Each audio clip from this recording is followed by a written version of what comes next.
Chapter 9, Cunning. In a piece of advice that could have been lifted from a CIA training manual or the whispered meetings of a revolutionary cell, Jesus tells his little platoon, I am sending you out like sheep among wolves. Therefore, be as shrewd as snakes and as innocent as doves. We like the innocent as doves part. That sounds very nice, very Sunday school. But that first bit, well, hold on now, shrewd as snakes? When you hear someone say, he is such a snake, do you think to yourself, oh, what a fine Christian? The things Jesus says. Let's get the religious drapery off of this, okay? A dove and a snake, okay? Surely they remember the dove descending on Jesus. As for the snake metaphor, these Jews would have connected that instantly to the serpent in the garden. Be as holy as the Spirit, be as cunning as Satan? You want us to do what? Jesus is saying, look, this is a very dangerous world. The disciples glance at each other thinking, right, we've got the Son of God on our side. I mean it, he continues. Take this seriously. I'm sending you into the Congo with a butter knife. You are easy picking. You must be holy, and you must be cunning. They've been watching Jesus for a few years now. His way of maneuvering must have given this command a sober weightiness. By what authority are you doing these things? The Pharisees asked. And who gave you this authority? Jesus replied, I will also ask you one question. If you answer me, I'll tell you by what authority I'm doing these things. John's baptism, was it from heaven or from men? They discussed it among themselves and said, if we say from heaven, he'll ask, then why didn't you believe him? But if we say from men, we are afraid of the people, for they all hold that John was a prophet. So they answered Jesus, we don't know.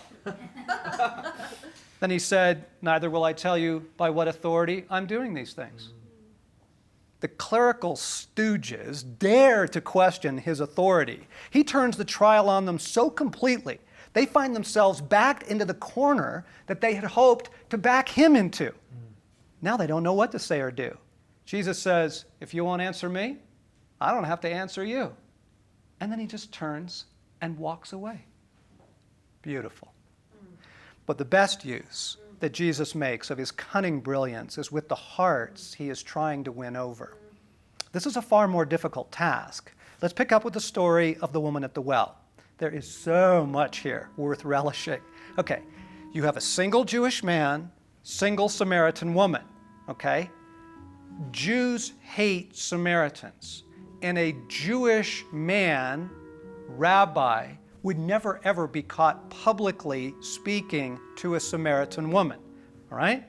She is sexually indiscreet. They are alone. He strikes up a conversation. She knows it's scandalous. She says, you're a Jew. I'm a Samaritan woman. She adds woman to make the point. How is it that you ask me for a drink? Exactly. What's a girl supposed to read into this?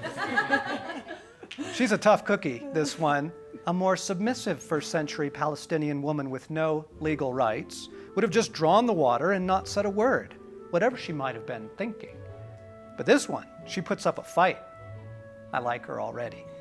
Jesus replies, if you knew the gift of God and who it is that asks you for a drink, you would have asked him, and he would have given you living water. A return that almost implies, hold your horses there, cowgirl. You don't know what you're getting yourself into. Her rebuttal is feisty. Sir, the woman said, you have nothing to draw with, and the well is deep. Where can you get this living water? You can almost see her, one hand on a hip, jug in the other, head cocked in that sassy way. Where are you going to get water? You got no rope. And you can sense the insinuated, you got no rope, rabbi. Then she tosses in a bit of the racial tension. Are you greater than our father Jacob, who gave us the well and drank from it himself, as did his sons and his flocks and herds? Okay, Samaritans were hated by the Jews because they were half-breeds. Dragging Jacob into this is a defiant, do you think you're better than me? A comment that would have incensed your average Pharisee. She is picking a fight. Okay, the repartee here is worth the entire account. But wait, there's more. Jesus doesn't take the bait. His next comment is pure intrigue. Everyone who drinks this water will be thirsty again, but whoever drinks the water I give will never thirst. Indeed, the water I give him will become in him a spring of water, welling up to eternal life. The woman said to him, "Sir, give me this water so that I won't get thirsty and have to keep coming here to draw water." He told her, "Go call your husband and come back." "I have no husband," she replied. Jesus is setting a trap.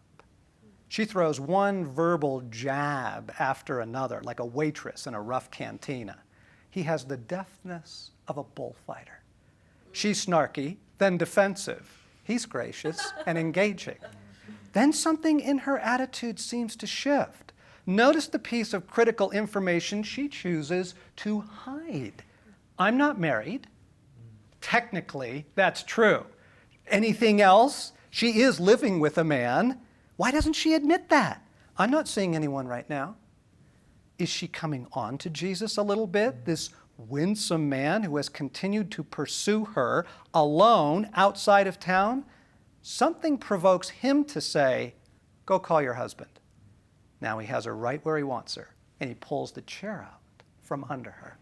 You're right when you say you have no husband. The fact is, you have had 5 husbands, and the man you have now is not your husband. What you have said is quite true. Snap. He's got her.